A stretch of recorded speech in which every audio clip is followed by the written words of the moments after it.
All right, you know, that almost seems like it was too easy, but there it is.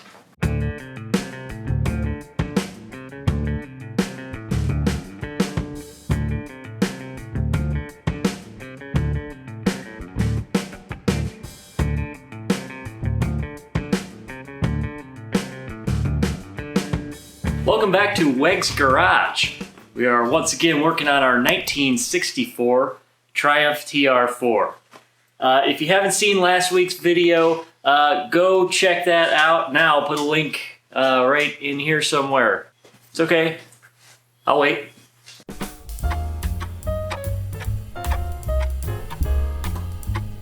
Alright, so what you just saw when you went and checked out that last video is that we are working on finishing the passenger seat for our car here, and we hit a little bit of a snag when we were missing one of the clips to put the backboard on, which is like the finishing piece, the last thing that needs to go on before we can call it done.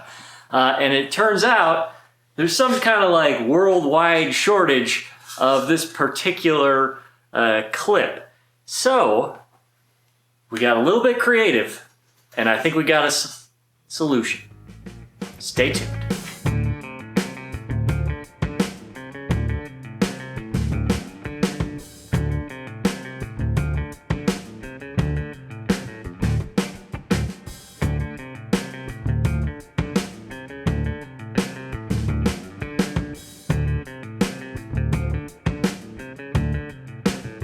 So what you're looking at here is the back of our passenger seat.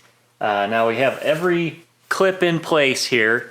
There's holes for the snap-in clips that we cut in the material right here. So everything's ready to go. The only thing that was missing was these clips that sort of tuck underneath here and hold the top part of the back in place. So it's kind of like pushes down in this manner, and then you snap the back in place and flip this around. Now it's these clips here, the ones that go on the seat back, that we were missing. So here is what we found. Well, mother being the necessity of invention, as Mark told you, no one has these special clips for the seat back to fit onto the flame shear of the frame.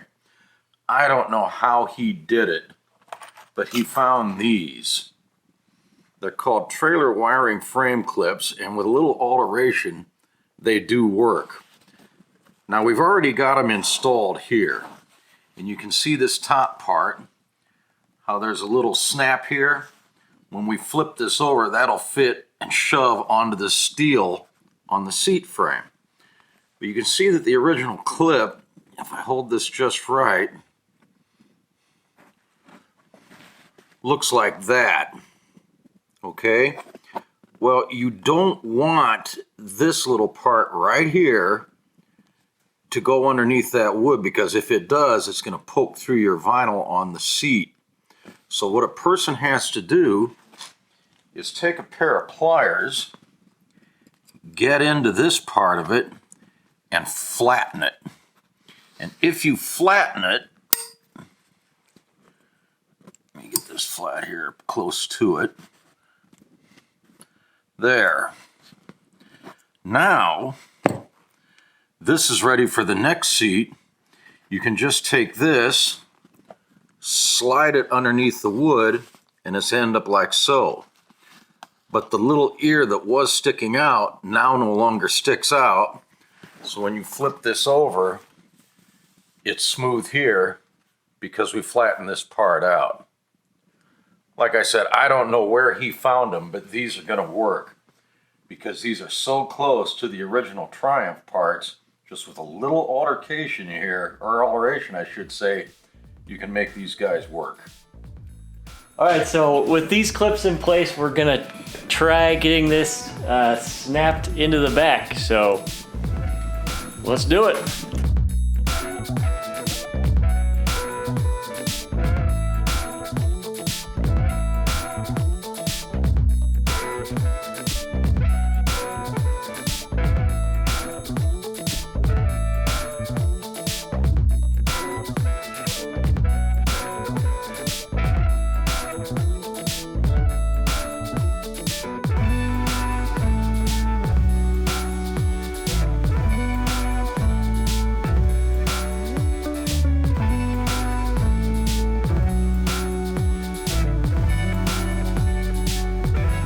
right, so there it is. We did get it in place. I will say these clips that we used, maybe not the perfect size. They could have been like longer so that you had more engagement back here, but it seems to be holding really nicely. I don't think it's going to go anywhere.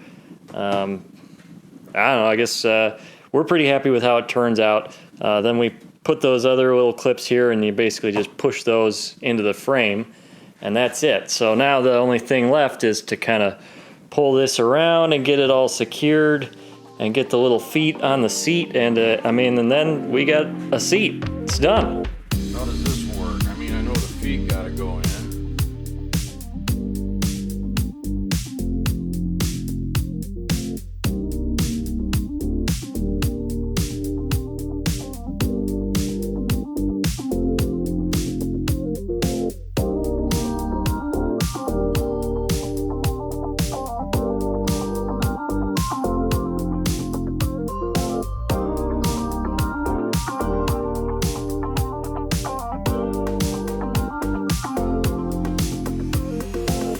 All right, so we pulled this thing around and did quite a bit of trimming. I'm not sure exactly how it's supposed to work.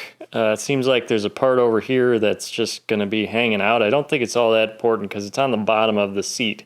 But I know we're going to use some of those same clips to kind of hold it onto these flanges in the back. And then you've also got screws for those feet that go through the back here and kind of hold it in place. And you know, it's not something that you're really going to see too much of, but we just tried to tuck it as best we could and make it nice and smooth, and now we just got to add some clips to finalize it.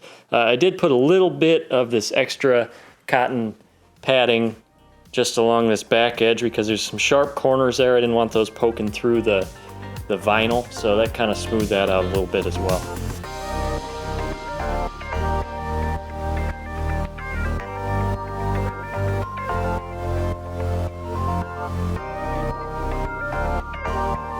Looks right to me.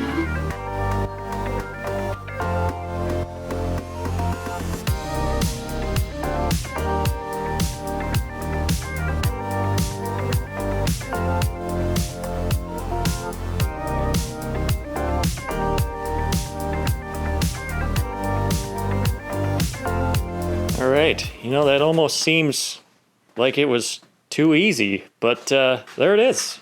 It's done. I don't know, I'm not a big fan of how this looks. It's kind of wrinkly and stuff, but I guess it works. Covers up the back of the seat, and you're not really going to be able to see it anyway. Our little feet went on there. Those look pretty good. It's kind of interesting. They don't actually protrude from the seat frame, but I assume the slider is what actually that sits on, and that's what holds you up off the ground. So those are in place, clips are on, and that's it. The seat's done.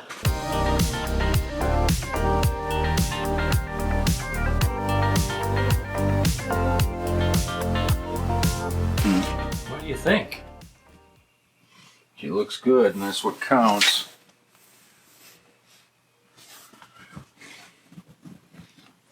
We got another one of these to do, right? I guess so. Well, let's get at it. Maybe we should just farm that one out. Yeah. Anybody want to buy this?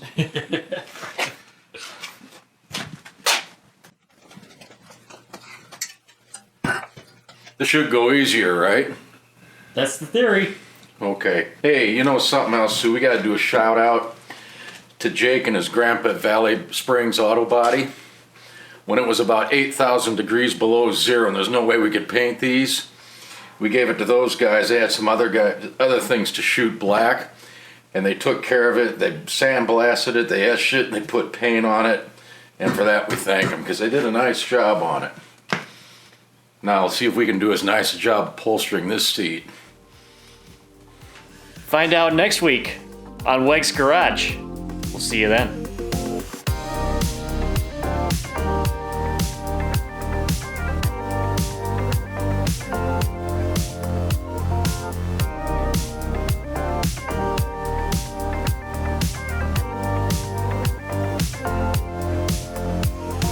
Hey, Dad.